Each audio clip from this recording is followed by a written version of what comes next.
Thrissur Arimpur കൃഷിഭവന്റെയും call കർഷക സമിതിയുടെയും നേതൃത്വത്തിൽ കർഷക ദിനാചരണം നടത്തി. മുരളി പെരുന്നല്ലി MLA ഉദ്ഘാടനം ചെയ്തു. കോഴിക്കോട് നെയ്ത്തുകുളങ്ങരയിൽ നിയന്ത്രണം വിട്ട കാർ കിണറിലേക്ക് മറിഞ്ഞു. ചേവായൂർ സ്വദേശി രാധാകൃഷ്ണന്റെ കാറാണ് അപകടത്തിൽപ്പെട്ടത്. വെള്ളിമാടുകുന്ന് അഗ്നിരക്ഷാസേനയെത്തി കാർ യാത്രികനെ രക്ഷപ്പെടുത്തി. തിരുവനന്തപുരം വിതുരയിൽ 10ാം ക്ലാസ് വിദ്യാർത്ഥിനിയെ ജീവനൊടുക്കിയ നിലയിൽ കണ്ടെത്തി. മരിച്ചത് വിനീഷ് അശ്വതി ദമ്പതികളുടെ മകളായ ആത്മജ. അമ്മ വഴക്ക് പറഞ്ഞതിനെ തുടർന്നാണ് ആത്മഹത്യ ചെയ്തതെന്ന് പ്രാഥമിക നിഗമനം. അന്താരാഷ്ട്ര സംഘടനയായ ഇൻകോകാർട്ട് സംഘടിപ്പിച്ച ചിത്രരചനാ മത്സരത്തിൽ തൃശൂർ പെരിങ്ങോട്ടുകര സ്വദേശി KS ആത്മിക വെങ്കല മെഡൽ നേടി. മത്സരം നടന്നത് കൊറിയയിലെ ബുസാനിൽ. തൃശൂർ ഹരിശ്രീ വിദ്യാനിധി ഹൈസ്കൂൾ 9ാം ക്ലാസ് വിദ്യാർത്ഥിനിയാണ് ആത്മിക. പത്തനംതിട്ട സാറ്റ്വിഷൻ കേബിൾ TV ഉടമയും കേരള വിഷൻ ഓപ്പറേറ്ററുമായ തിരുവല്ല കോട്ടത്തോട് PK കബീർ നിര്യാതനായി. COA മല്ലപ്പള്ളി മേഖലാ കമ്മിറ്റി അംഗമാണ് കബീർ.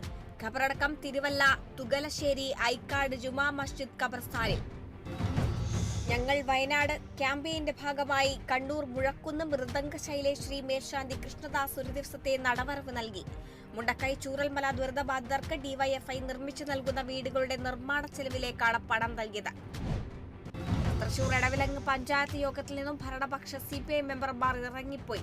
CPM അംഗം അപമര്യാദയായി പെരുമാറിയെന്ന ആരോപണം. ഇറങ്ങിപ്പോക്ക് മാലിന്യ ബോർഡ് സ്ഥാപിക്കുന്നതുമായുള്ള തർക്കത്തെ ചൊല്ലി.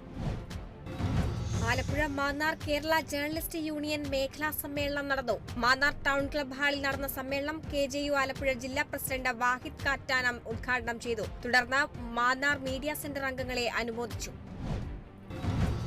ആലപ്പുഴ ബുധനൂർ ശക്തികുളങ്ങര ദേവീക്ഷേത്രത്തിൽ നിറപുത്തരി മഹോത്സവം ആഘോഷിച്ചു. പൂജയ്ക്ക് ശേഷം ഭക്തർക്ക് കതിർക്കറ്റകൾ പ്രസാദമായി വിതരണം ചെയ്തു. ക്ഷേത്ര മേൽശാന്തി ബ്രഹ്മശ്രീ മഹേശ്വർ പോറ്റി മുഖ്യ കാർമ്മികത്വം വഹിച്ചു.